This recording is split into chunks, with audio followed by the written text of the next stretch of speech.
All right, we're going to go to our SABC News political editor, Mzwandile Mbeje. Mzwandile, good evening to you and welcome. You're finally there in the shadow. Well, there's no shadows at night, but you're in the shadow of the union buildings, expecting this address in just under an hour. What are you hearing and seeing where you are? Well, a very good evening to you, Iman. Indeed, we already have arrived here. And of course, there is a lot of activity which does indicate that the president at 8 o'clock should be here, should address the nation, should tell the nation what is it that he will do in relation to the Zondo Commission. And of course, that is the work that has been ongoing for quite some time. But perhaps before we can continue our chit-chat, Iman, I've just been able to grab the presidential spokesperson, Vincent Mangwenya, so who you will see very shortly, who will indeed tell us and confirm that the president is on his way, so that I guess we don't wait longer than what we already have. Mr. Mangwenya, so initially it was supposed to be 7:30, but we now know it's 8:30. Is this for real? No, Mzwandile, the president will be here to address the nation. He will unpack in some detail his response to the Zondo Commission report, which centers around numerous reforms that are going to be undertaken by government in various institutions, as they were pointed out by the Zondo Commission as due for reform, as well as effort that will assist in curbing the recurrence of state capture. I know you can't go deep into some of the announcements or the measures the president will make. Yeah, that's for him to do. Yes, but how deep will he go? Is it something that South Africans will say, wow, we believe this president is serious about what he's doing? Not only will he talk through what is going to happen, but he will also enumerate what has already been done and has already been achieved by other law enforcement agencies in this regard. You will recall there was a slight amendment in the regulations that allowed the sharing of information between the Commission and law enforcement agencies. That process has delivered some fruits, so he will talk us through that, and he will talk us through the very, very fundamental sort of reforms that we will see in the coming months and the coming years. But hopefully you will get a sense of how serious he takes these recommendations, and not only him, but his entire administration. You'll also get a sense that state capture did cause quite an enormous amount of damage into our institutions as a result of the kind of work that now needs to be done, that provides a picture of the damage that was done to these institutions. Well, obviously he will explain more in the next hour, or just under an hour. And of course you are here, Mr. Mangwenya, so I will use the opportunity to also touch on other issues beyond the state capture.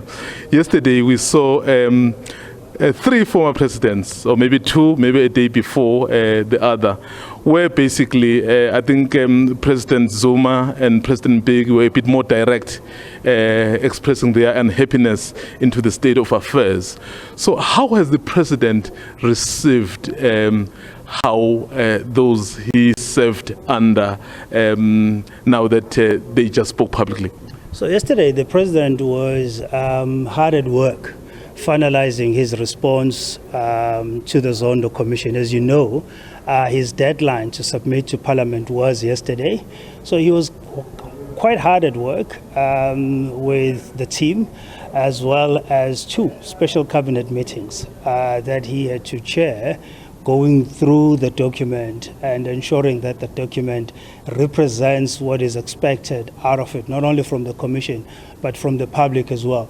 So he hasn't had time to process what the former presidents have said. I had some of the comment. I think what is important is that former presidents are expected to play a constructive role in our society. They have a direct line to the president. At any time when they have concerns, they can reach out to him. At any time where they have advice, they can reach out to him. That will be taken in the spirit of nation building, that will be taken in a spirit of constructive engagement. So when criticism is shouted from different quarters in public, it doesn't have much of an impact. What will have an impact and be helpful is for them to use their influence and their access to him to say, colleague, comrade, we think you are erring on this side, or we think you should be approaching matters this way. But to stand in rooftops and shout at him is not really constructive. He remains hard at work. He remains very much focused. The session today will demonstrate the amount of work that has been done in repairing our institutions that were damaged. So that's why his focus is. He's not going to be distracted by criticism. He understands that in his role, criticism is par for course. So that's not going to make him lose sleep at night. Other issues will be dealt as we go. I understand that, but it's quite unprecedented. I mean, in one weekend, 3 former presidents saying something similar. I think that it does tell you that perhaps there needs to be a bit of reflection. You, as the staffers as well around him, I'm sure you would advise him. You would say, well, Mr. President, we understand you are busy, you are hard at work, but I think there is something they are saying, and I'm sure he's human. He will probably think about that as well. No, I don't want to get into details in terms of what some of them said. Let's just be honest and be frank. What some of them said is not worth reflecting on, if we're being frank. As a leader, the president will reflect at any time during the course of his term of office. Ourselves around him as a team will reflect on the work that we are doing and the support that we are providing him. Similarly, throughout his administration with his ministers, etc. So there will be a reflection. There's no doubt about that. But that reflection will not be based on some of the wild claims, unsubstantiated claims that were made yesterday that are not even worth responding to.